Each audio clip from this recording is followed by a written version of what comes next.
ದೇವರ ಮಕ್ಕಳಾಗುವಂತೆ ನಿಮ್ಮ ಆತ್ಮಗಳನ್ನು ವಾಕ್ಯದಲ್ಲಿ ಬಲಪಡಿಸುವ ಅನುದಿನದ ಧ್ಯಾನ ಆಗಸ್ಟ್ 8. ಎಲೆನ್ ಜಿ ವೈಟ್ ರವರ sons and daughters of god ಎಂಬ ಪುಸ್ತಕದ 221ನೇ ಪುಟ. ಶೀರ್ಷಿಕೆ: ನಾವು ಕ್ರಿಸ್ತನ ರಕ್ತದಿಂದ ನೀತಿವಂತರಾಗಿದ್ದೇವೆ. ಈ ದಿನದ ಸತ್ಯವೇದದ ವಾಕ್ಯ: ಆದರೆ ನಾವು ಪಾಪಿಗಳಾಗಿದ್ದಾಗಲೂ ಕ್ರಿಸ್ತನು ನಮಗೋಸ್ಕರ ಪ್ರಾಣ ಕೊಟ್ಟದ್ದರಲ್ಲಿ ದೇವರು ನಮ್ಮ ಮೇಲೆ ತನಗಿರುವ ಪ್ರೀತಿಯನ್ನು ಸಿದ್ಧಾಂತಪಡಿಸಿದ್ದಾನೆ. ಈಗ ನಾವು ಆತನ ರಕ್ತದಿಂದ ನೀತಿವಂತರಾಗಿರಲಾಗಿ ಆತನ ಮೂಲಕ ಬರುವ ಕೋಪಕ್ಕೆ ತಪ್ಪಿಸಿಕೊಳ್ಳುವುದು ಮತ್ತೂ ನಿಶ್ಚಯವಲ್ಲವೇ? ರೋಮಾಪುರದವರಿಗೆ 5ನೇ ಅಧ್ಯಾಯ 8 ಮತ್ತು 9ನೇ ವಚನಗಳು. ಕ್ರಿಸ್ತನು ಪಾಪಕ್ಕಾಗಿ ಪರಿಹಾರವನ್ನು ಕೊಟ್ಟಿದ್ದಾನೆ ಮತ್ತು ಅವನು ಅದರ ಎಲ್ಲ ಅವಮಾನ, ನಿಂದೆ ಮತ್ತು ಶಿಕ್ಷೆಯನ್ನು ತಾನು ಅನುಭವಿಸಿದ್ದಾನೆ, ಸಹಿಸಿದ್ದಾನೆ. ಮತ್ತು ಪಾಪವನ್ನು ಹೊರುವಾಗಲೇ ನಂಬಿಗಸ್ತನು ದೇವರ ಮುಂದೆ ಕಳಂಕವಿಲ್ಲದೆ ನಿಲ್ಲಲಿ ಎಂದು ನಿತ್ಯವಾದ ನೀತಿವಂತಿಕೆಯನ್ನು ದಯಪಾಲಿಸಿದ್ದಾನೆ. ಆದರೆ ದೇವರ ಮಕ್ಕಳು ಎಂದು ಹೇಳಿಕೊಳ್ಳುವ ಅನೇಕರು ಕ್ರಿಸ್ತನ ರಕ್ತದ ಮೇಲೆ ನಿರೀಕ್ಷೆ ಇಡುವ ಬದಲು ಬೇರೆಯ ಅಧೀನದ ಮೇಲೆ ನಿರೀಕ್ಷೆ ಇಟ್ಟಿದ್ದಾರೆ. ಸಂಪೂರ್ಣವಾಗಿ ರಕ್ಷಣೆ ಕೊಡುವವನು ಎಂದು ಕ್ರಿಸ್ತನ ಮೇಲೆ ಪೂರ್ಣವಾದ ನಂಬಿಕೆ ಇಡಬೇಕೆಂದು ಕೇಳಿಕೊಳ್ಳುವಾಗ ಅನೇಕರು ತಾವು ಮಾಡಬಹುದೆಂದು ಭಾವಿಸುವ ಯಾವುದನ್ನಾದರೂ ತಾವು ನಂಬುತ್ತೇವೆ ಎಂಬ ತಮ್ಮ ಸತ್ಯವನ್ನು ಪ್ರಕಟಿಸುತ್ತಾರೆ.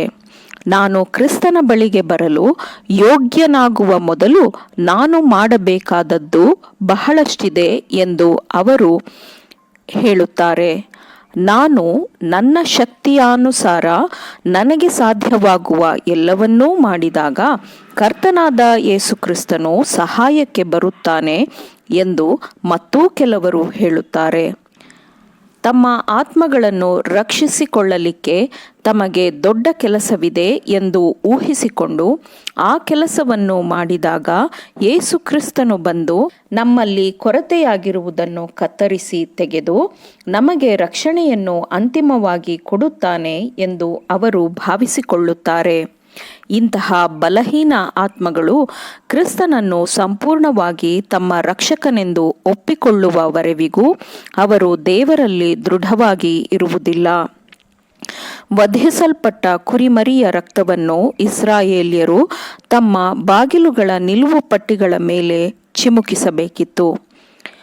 ನಾಶ ಮಾಡುವ ದೂತನು ಅವರ ನಿವಾಸಗಳನ್ನು ಹಾದು ಹೋಗುವಾಗ ಅವರು ನಾಶನವನ್ನು ತಪ್ಪಿಸಿಕೊಳ್ಳುವಂತೆ ಅವರು ಹೀಗೆ ಮಾಡಬೇಕಿತ್ತು. ಸರಳವಾದ ನಂಬಿಕೆಯಿಂದ, ವಿಧೇಯತೆಯಿಂದ ಹೀಗೆ ಮಾಡಬೇಕಿತ್ತು. ಹೀಗೆ ಮಾಡುವ ಬದಲು ನಾಶ ಮಾಡುವ ದೂತನನ್ನು ತಡೆಯಲು ಬಾಗಿಲುಗಳನ್ನು ಮುಚ್ಚಿ ಭದ್ರಪಡಿಸಿ ನಾಶದ ದೂತನು ಒಳಬರದಂತೆ ಅವನನ್ನು ಹೊರಗಿಡಲು ಯೋಜಿಸಿ ಅದಕ್ಕೆ ಕೆಲಸ ಮಾಡಿದ್ದರೆ ಅವರ ಶ್ರಮವೆಲ್ಲವೂ ವ್ಯರ್ಥ. ಬಾಗಿಲಿನ ನಿಲುವು ಕಂಬಗಳಲ್ಲಿ ರಕ್ತವು ಕಂಡರೆ ಸಾಕಿತ್ತು. ಆ ಮನೆಯ ರಕ್ಷಣೆಯು ಖಚಿತವಿತ್ತು. ಇದು ಮಾತ್ರ ರಕ್ಷಣೆಯ ಕೆಲಸದಲ್ಲಿದೆ.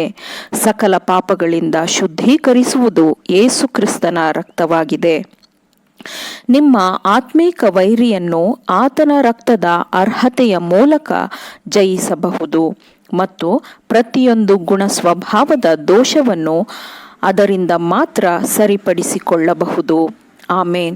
ದೇವರ ವಾಕ್ಯಗಳನ್ನು ಶ್ರದ್ಧೆಯಿಂದ ಆಲಿಸುವವರು, ಪಾಲಿಸುವವರು ಆಗಬೇಕೆಂದು ನಿಮ್ಮನ್ನು ಉತ್ತೇಜಿಸುತ್ತೇನೆ. ಪರಿಶುದ್ಧಾತ್ಮನ ಸಹಾಯದಿಂದ ಆಲಿಸಿದ ನಿಮ್ಮೆಲ್ಲರಿಗೂ ಧನ್ಯವಾದಗಳು. ಮತ್ತೆ ದೈನಂದಿನ ಧ್ಯಾನಕ್ಕಾಗಿ ನಾಳೆ ಸಂಧಿಸೋಣ. ಆಮೇನ್.